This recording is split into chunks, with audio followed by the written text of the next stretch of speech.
What's going on, everyone? Welcome to week 4 of the GUU. This time we are against Dave, aka Red, coach of the Banyo Bellsprouts. We are both coming in with a 2-1 record, and definitely this is a very, very scary team because this is going to determine really where we are in the playoff standings. The playoff race is very, very tight, very, very close. There's a lot of people who have 1-2 and 2-1 records, so we want to really sort of push ourselves to the top of the bunch, as opposed to really, if we lose this, we won't necessarily be in a bad position, but we'll be in a position where we're fighting against literally 9 other people with the exact same record as us. So we really do want to push ourselves to the top with a strong win here in this game against Red. So Red did take over as one of the many replacement coaches for the GUU, but we're still strong, we're still going, and hopefully you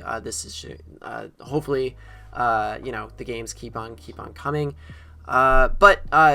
The matchup was definitely very scary. Something like Groudon is nothing to sleep on at all, as well as a Ash Greninja, as you'll see on the right side of your screen there. Tapu Koko is another one of those great picks, as well as Latios is a very, very scary mon, as well as Victory Bell. Even though it does sort of seem like a meme a little bit at first, it is something that's very scary, paired with Groudon's Drought, as well as Alolan Muk is something that my team doesn't necessarily handle well. I do have 2 fairy types, and it's something that actually is one of the very few things that switches into Reshiram relatively effectively. So the other things that he didn't bring, nothing really surprised me in terms of what he didn't bring. He didn't bring Smeargle, which is fine. He didn't bring Escavalier, which makes a lot of sense.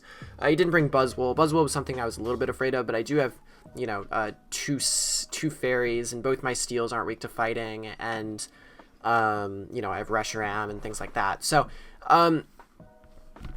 I wasn't necessarily surprised at anything that came. I did think that Entei had somewhat of a potential matchup, given that I had 2 steel types and 2 fairy types, but given that I've been bringing Sharpedo a lot, and given the fact that Entei doesn't actually hit Giratina or Reshiram that well, I figured it was pretty unlikely to be coming. So the only thing that made a little bit of sense outside of these 6 was potentially Seismitoad over Victory Bell, and for that reason, I do have some coverage on the rest of my team to handle Seismitoad, but didn't end up coming, so is what it is.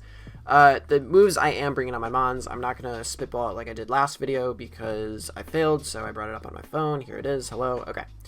So, Thundurus is Electrium Z with Thunderbolt, Grass Knot, Toxic, and U-Turn. Thunderbolt was basically just hit most things. U-Turn was to pivot out of something like Groudon, and then with Max Special Attack and Grass Knot, all I really need is a 1 layer of spikes or something to OHKO the Groudon, assuming it's not Scarf. And if it is Scarf, Fire Punch is going to be doing about 50%. There's nothing, even with my spread, I had a little bit of HP and defense investment. Stone Edge probably would have killed me, but Rock Slide wouldn't have, which is what I prepared for. So that is basically the Thundurus set. Basically there to lay Toxics on the Latios, but also just sort of U-Turn and Thunderbolt. Just that sort of combination of moves had really good, really good matchup against my opponent. Both the ground types are weak to Grass Knot. Seismitoad and Groudon are both weak to Grass Knot, Groudon being super heavy and Seismitoad being 4 times weak. So seems like a pretty decent bring this time around. Reshiram's a very cool set. Shout out to Sean, aka Blind Messiah, for suggesting it. It is Solar Beam, so that I can hit primarily the Seismitoad, but also the Groudon for a little bit harder damage while in the sun, even though Blue Flare is definitely the move to click. Sun is actually going to be pretty nice for me as well, just because Blue Flare, on top of being a ridiculous damage output, is going to do even more in the sun, which is crazy. And I believe the other move was Dragon Pulse, basically hit anything that Blue Flare didn't, primarily Latios, as well as Roost. So that was just 3 attacks on Roost on Reshiram. Usually Reshiram doesn't really need to run anything outside its stab, but I figured might as well throw Solar Beam on there anyway, see if it ends up working out. And if Seismitoad comes in, it'll be a really cool attack to show off. So the Celesteela is basically the main thing this team is built around off. I guess I should have started off with it, but I sort of want to go in order.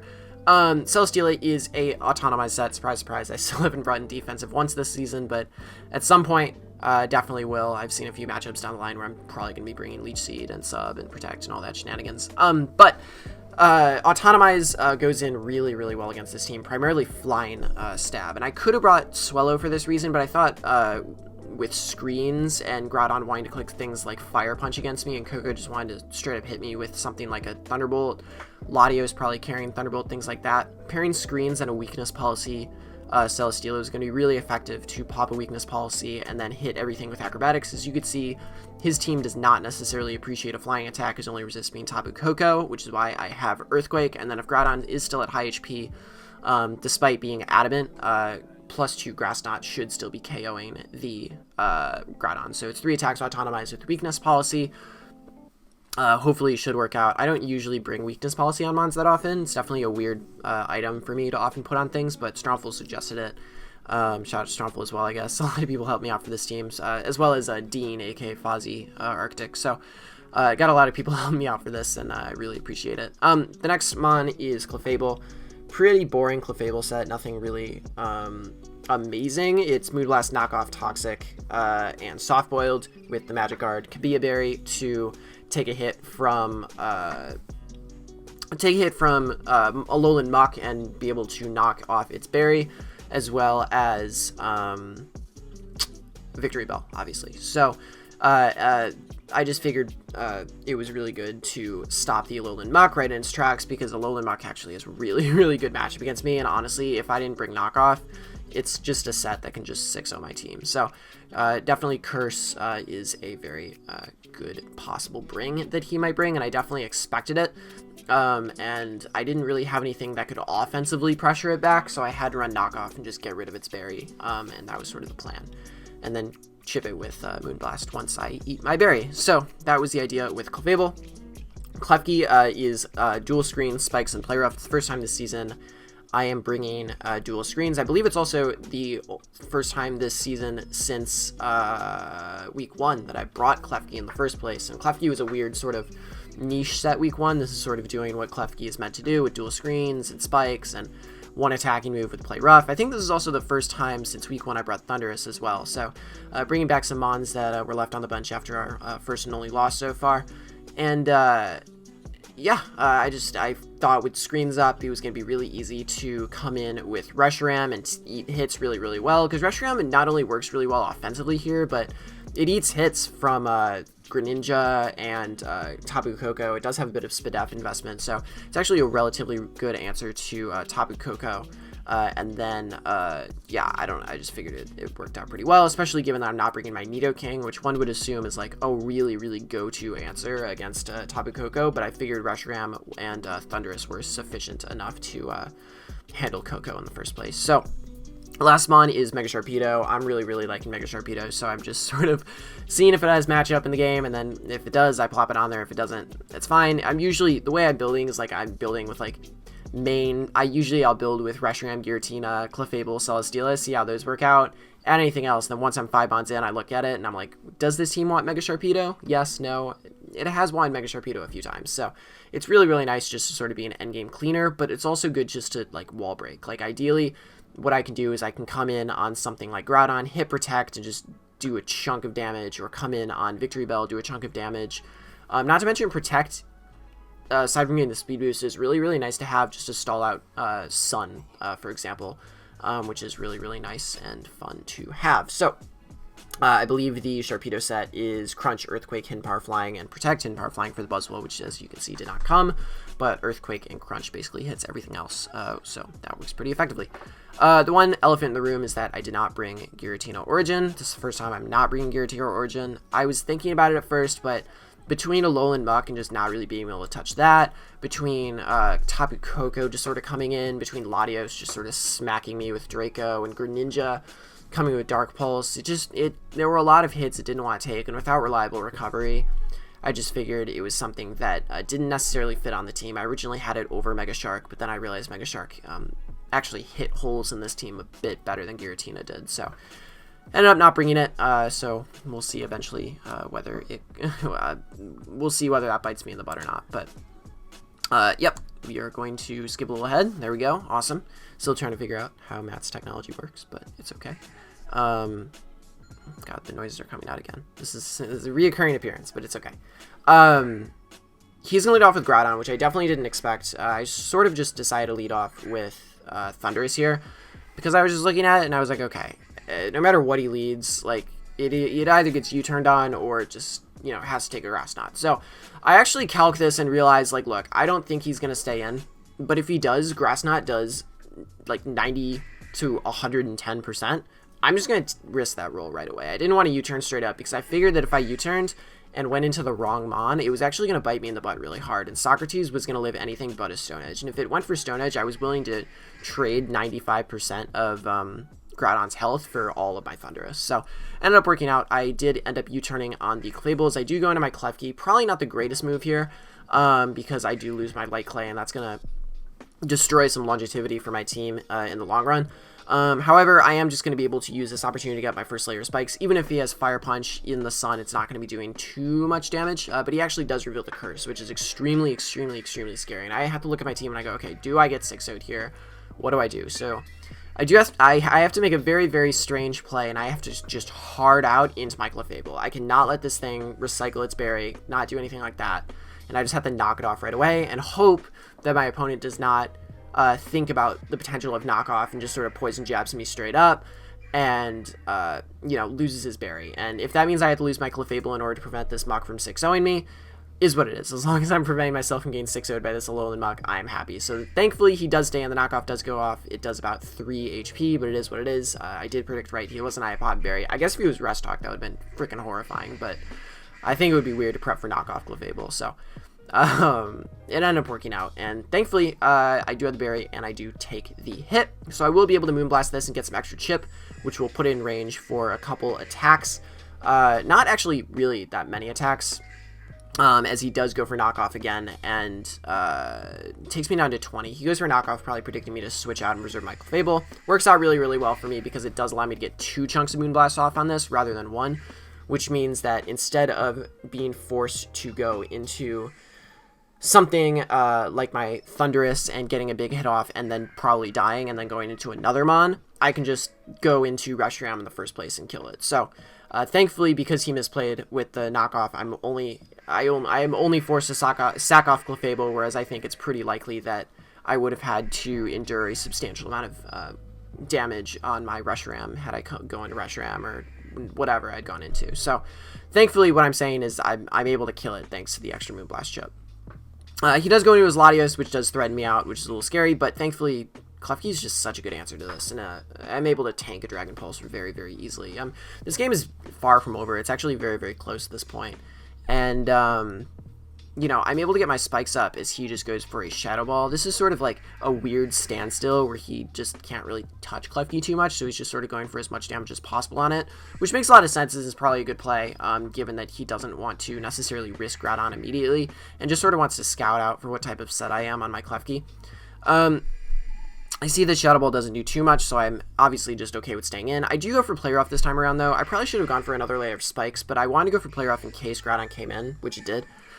Because after one round of playoff, Grass Knot is a Play Rough. Grass Knot is a guaranteed KO on this Groudon. And on top of that, I want to be able to put Groudon in range of a +2 Grass Knot from Celesteela, because it is Adamant Nature, 0 attack EVs, but Grass Knot's on there just for the sake of Grass Knot being on there, to kill this thing. So since this has leftover, it's a little bit annoying, but I can still, like, as long as I'm Play Roughing it, and as long as it's taking spikes damage, it's going to take enough damage for Grass Knot to be able to KO it, whether it be from Thundurus or from Celesteela. But here, I predict him to, since I've already ruled Grass Knot, switch out as I do go for the U-turn and get that prediction right against Victory Bell, which is really nice for me, because since my Reshiram is somewhat Spadef, I'm actually guaranteed to take 1 Sludge Bomb from Life Orb, or I'm guaranteed to take 2 Sludge Bombs from Life Orb Victory Bell. It's not a 2-hit KO by any means, but he does go for Sleep Powder and lands Sleep Powder, so this is putting us in a little bit of a luck-based situation, because I can wake up first turn and just sort of kill it right back, but he actually ends up getting a crit, which is very scary, because if he gets a high roll in this next roll, he would kill me, but thankfully I do get the first turn wake up, which obviously makes up for the crit, and Dragon Pulse is able to take out this Victory Bell because Reshiram is a freaking god. So, yeah, very interesting turn of events here where I do get the first turn wake up, but he did get the crit. I think it would have worked out the same no matter what. But I am able to just go right into my Klefki. I was a little bit afraid of him doubling, which is why I considered almost staying in, but I ultimately just decided even if Klefki goes down, or sorry, even if Groudon comes in on my Klefki, I can just hit Reflect and sack Klefki and then go into my Celesteela, which is actually what I do here when Groudon comes in. Basically, it does take spikes damage, which means as long as it's around 80% or less, +2 Grass Knot for my Celesteela spread will be killing, even though I'm like not invested at all. So I ultimately decide here, look, I want to get a Reflect off, as he'll probably go for a Fire Punch or a Precipice Blades or something along those lines, which he does, and he goes for Fire Punch. And here I just decide, look, I could go into my Thundurus and just Grass Knot it, but I think now is the time to go into Celesteela, and even if it ends up happening that I get burnt, or it crits, or Grass Knot doesn't end up killing, I still think I'm able to take 2 Fire Punches through Reflects to the point where I will be able to do some significant damage to his team. So what I'm trying to say is, like, ideally I take this hit, which I do, and he doesn't switch, which is amazing. Pops my weakness policy, and now Acrobatics is at 110, and Celesteela is about to go off. So what I'm trying to say is it was a risky play because he could have just switched out and been like, this thing's set up, I don't want to pop its weakness policy, or this thing's set up, I don't want to, like, you know, give it free setup knowing Grass Knot does nothing. So, like, had he gone just sort of like hard Coco, there's a pretty good chance that the game would have probably gone on farther from here. But given this Beast Boost with the positive attack nature and the Grass Knot killing, this is going to be GG because all he has left is Coco, Latios, and Greninja. Latios, Greninja drop to an Acrobatics, and Coco drops to a Earthquake, but I'm pretty sure I would have taken an Earthquake had I not been weakness policy boosted. So what I'm trying to say is, had he not just Fire Punched me, I think the game would have been a lot closer, but I ultimately just decided to take that risk in the end. And if he switched out into Coco on my Autonomize, I guess I could always just switch back out again and try it again. But I don't know. It ended up working out, thankfully, and we are going to snag a 4-0 win, which was a pretty substantial differential snag, might I say. Really nice for me, and I didn't really expect it to be this big of a differential for me, especially after the early game, because I think we were very much even up until Klefki set up the Reflect for Celesteela to come in. So what I'm saying is, like, had Celesteela been any other set, I think this would have gone down to the wire, but I think I brought a good set, and I think that he ended up staying in, not really knowing what my set was, and it ended up working out. So ended up being okay, worked out pretty well. As you'll see, Celesteela is going to nab a whopping 4 kills this game, which is going to put it up to like a 6-2 record, which is really good. Both Reshiram, Mega Sharpedo, and Celesteela have a pretty great win-loss ratio in this league, and then everything else is kind of shit. Clefable's okay from the... Clefable and Giratina are both okay from some work that they did in week 2 and week 3, but aside from that, it's just generally... I don't know what to do. I guess I'm just going to go here. Oh, no, I'm going to go here while I talk. Okay, cool. This was probably a very messy commentary. I'm very sorry. But what I'm trying to say is there's a lot of mons here that I didn't think I was going to be enjoying.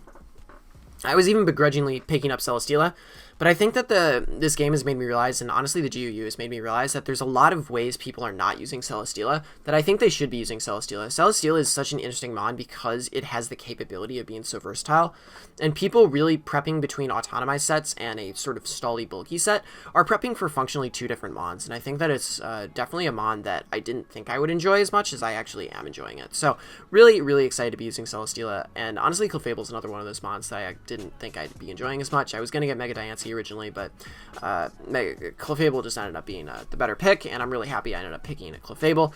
Reshiram is another mon that completely surprised me. It was just sort of like oh, I need an Uber, so here's this, round 11, and it's been honestly putting in a ton of work. So I'm really enjoying this GUU team, which is why, you know, I hope the games keep on coming, and I hope we get some awesome games in the future of this league.